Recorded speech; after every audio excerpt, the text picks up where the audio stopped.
The oldest glue in the world is over 8,000 years old and comes from a cave near the Dead Sea. Ancient people used this glue, made from a mixture of animal bone and plant materials, to waterproof baskets and construct utensils. And for thousands of years after, plants and animals were the glue that held human civilization together. Today, we have enough types of tape and glue to build and repair almost anything. But what gives glue and tape their stickiness? And is one stronger than the other? Adhesives can be made from synthetic molecules or natural proteins and carbohydrates, like the vegetable starch dextrin, the milk protein casein, and the terpenes in tree resin. In order to work, glue and tape need both adhesive bonds and cohesive bonds. Adhesive bonds occur between an adhesive's molecules and the molecules of whatever it's sticking to. Cohesive bonds happen between a glue or tape's own molecules holding it together. Most glues consist of adhesive polymers dissolved in a solvent that prevents them from sticking to the inside of the bottle. The strong smell of many glues comes from the solvent, which evaporates when exposed to air. Some glues use water as a solvent, but others use chemicals that can be harmful to inhale. Glues with two or more components that chemically react instead of just drying can create stronger bonds. Both the adhesive and cohesive bonds of glue are strong, but the drying process makes them irreversible. This is why, if a glued surface is broken after it dries, it can't be reattached without new glue.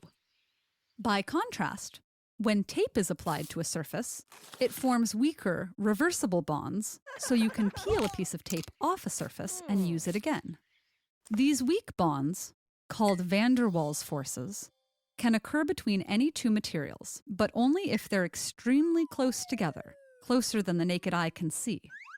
Tape usually consists of a backing coated with a combination of a rubber or rubber-like stretchy component and a compound called a tackifier. That's the sticky component.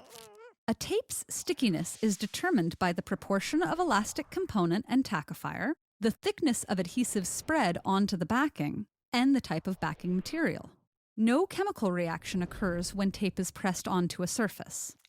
Instead, the soft adhesive flows into the cracks and grooves of the surface. This ability to slide into cracks and then stay in place is called viscoelasticity. Once the viscoelastic adhesive fills these microscopic crevices, it is close enough to form van der Waals forces. So, what's the world's strongest adhesive? Well, there's no one answer. In terms of absolute strength of adhesive bonds, glue is stronger than tape. But no single adhesive works well in all circumstances. Of the glues, cyanoacrylates, or superglues, may form the strongest bonds. But two-component epoxy glues have much higher resistance to heat and shearing and are compatible with a wider range of surfaces. So, if you wanted to dangle an anvil in the air, superglue might be your best bet. But if you're doing so over an active volcano, you'd want an epoxy instead. And in order to work at all, glues need enough real estate where surfaces touch. If for some reason you wanted to make a chain of bowling balls, duct tape would be better. Engineers weigh similar, if less absurd, factors all the time. Choosing the right glue to withstand the heat inside an engine is a matter of life and death.